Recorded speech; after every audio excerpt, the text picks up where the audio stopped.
Subscribe, like and share MRM Channel. Biografi Al-Habib Abdullah Al-Haddad. Al-Imam Al-Alamah Al-Habib Abdullah bin Alawi Al-Haddad dilahirkan di Syubair di salah satu ujung kota Tarim di Provinsi Hadramaut, Yaman pada tanggal 5 Safar tahun 1044 Hijriah. Beliau dibesarkan di kota Tarim dan di saat beliau berumur 4 tahun, beliau terkena penyakit cacar sehingga menyebabkan kedua mata beliau tidak dapat melihat.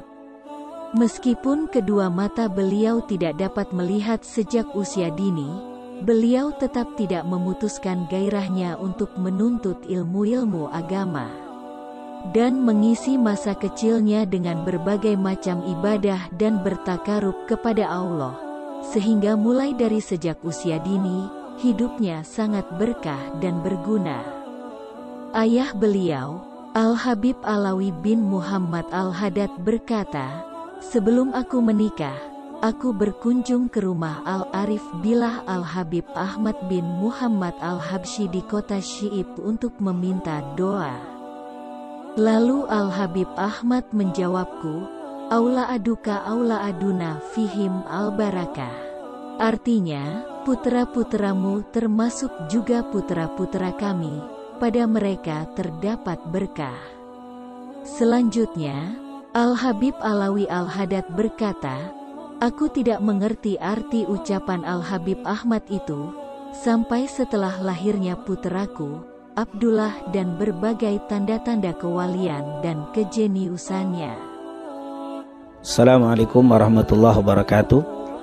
Tidak mengherankan bila akhir-akhir ini banyak di antara para ulama, kiai dan asatid, baik dari golongan habaib dan lainnya, yang menganjurkan kepada kita untuk membaca dan mendawamkan Ratib Al-Haddad. Sebab Ratib adalah susunan dzikir-dzikir yang berasal dari Al-Quran dan hadis serta doa-doa yang langsung disusun oleh Al-Habib Abdullah bin Alawi Al-Haddad.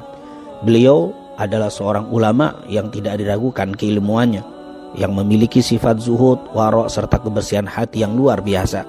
Beliau dilahirkan di kampung Syubair, kota Tarim, Hadramaut, Yaman, tepatnya pada tanggal 5 Safar tahun 1044 Hijriah, dan wafat pada hari Senin malam Selasa tanggal 7 Dzulqa'dah 1132, dan dimakamkan di pemakaman Zambal di kota Tarim, Hadramaut. Ratib ini disusun oleh Al-Habib Abdullah pada hari Kamis malam Jumat, tepatnya tanggal 27 Ramadan tahun 1071 Hijriah, karena memenuhi permintaan salah seorang muridnya yang bernama Amir dari keluarga Bani Sa'ad yang tinggal di Shibam, salah satu perkampungan di Hadramaut, Yaman. Adapun alasan permintaan itu untuk melindungi agar mereka dapat mempertahankan dan menyelamatkan diri dari ajaran sesat yang sedang melanda kota Hadramaut saat itu. Pertama-tama, Ratib ini hanya dibaca di perkampungan Amir sendiri, yaitu di kota Shibam. Kemudian lama-kelamaan menyebar dan dibaca di Masjid Al-Hawi milik Al-Habib Abdullah bin Alawi Al-Haddad di kota Tarim. Setelah Al-Habib Abdullah bin Alawi Al-Haddad menunaikan ibadah haji, maka Ratib ini dikenal dan menyebar di kota Mekah dan Madinah, bahkan dibaca di kedua wilayah yang mulia tersebut, wilayah Al-Haramain di masa itu. Biasanya Ratib ini dibaca setelah salat maghrib atau setelah salat isya. Tetapi bagi mereka yang tidak memiliki waktu tersebut, maka tidak mengapa untuk membacanya di waktu lain. Banyak kita dapati para ulama yang telah mengamalkan dan mendawamkan Ratib Al-Habib Abdullah bin Al-Haddad ini berbagai macam khasiat, baik hissiyah dan ma'nawiyah, zahir dan batin.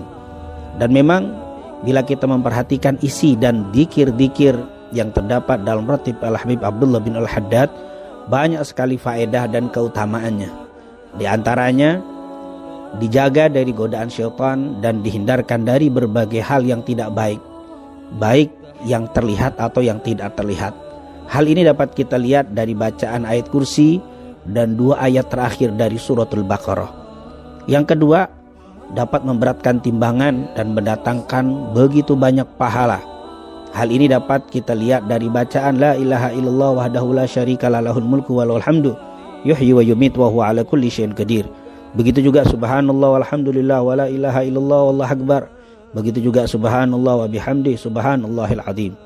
Yang ketiga, dengan membaca ratib Al-Habib Abdullah Al-Haddad mendapatkan ampunan dari Allah. Hal ini dapat kita lihat karena banyaknya istighfar di dalam ratib ini. Seperti Rabbana ighfir lana wa tub alaina innaka antat tawwabur rahim. Amanna billahi wal yawmil akhir tubna ilallahi batinan wa zahira. Ya Rabbana wa'fu anna wa amhul ladzi kana minna. Astaghfirullah rabbal baraya astaghfirullah minal khataya. Yang keempat, mendatangkan rahmat dan syafaat Rasul sallallahu alaihi wasallam. Hal ini dapat dilihat dari adanya salawat kepada Nabi Muhammad sallallahu alaihi wasallam. Allahumma salli ala sayyidina Muhammad wa ala ali sayyidina Muhammad. Yang kelima, dengan baca ratib dapat dijaga iman dan dimeninggalkan dalam keadaan husnul khatimah. Hal ini dapat dilihat dari banyaknya kalimat yang diulang-ulang dari kalimat dzikir Rasul sallallahu alaihi wasallam, yaitu ya dzal jalali wal ikram amitna ala dinil Islam. Juga kalimat la ilaha illallah yang dibaca puluhan kali. Ini merupakan amalan yang bisa mendatangkan terjaganya iman, diperbaharui iman dan dimeninggalkan dalam keadaan husnul khatimah. Yang keenam, dihindarkan dari kezaliman dari orang-orang yang berlaku zalim. Hal ini dapat kita lihat dari kalimat ya qawiyyu ya matin ikfina syarradz zalimin. Bahkan yang ketujuh, akan mendatangkan manfaat bagi mereka yang baca ratib ini, yaitu kebaikan untuk kaum muslimin secara umum. Bukan hanya yang membacanya, tapi yang tidak membacanya pun dapat imbas kebaikan dari bacaan ratib Al-Habib Abdullah Al-Haddad ini. Sebagai bacaan aslahallahu umural muslimin sarrafallahu syarral mu'din. Dan yang terakhir, ratib ini dapat menjadi benteng dari berbagai macam bala, musibah dan bencana. Ini tentunya bisa kita lihat dari kalimat a'udzu bikalimatillahi tammah min syarri ma khalaq. Bismillahi la yadurru ma ismi syai'un fil ardi wala fis sama' wa huwas samiul alim. Oleh karena itu, baru kita mengetahui alasan mengapa para ulama, guru dan asatid menganjurkan kepada kita untuk tidak meninggalkan pembacaan ratib Al-Habib Abdullah bin Al-Haddad ini. Terlebih di masa yang sedang menyebarnya bala dan banyaknya kedoliman yang terjadi di masa sekarang. Semoga Allah Subhanahu wa taala melindungi negeri yang kita cintai dari berbagai macam bala, musibah, bencana dan fitnah, dan ditebarkan di negeri yang kita cintai ini rahmat dan keberkahannya. Amin. Amin ya rabbal alamin. Assalamualaikum warahmatullahi wabarakatuh.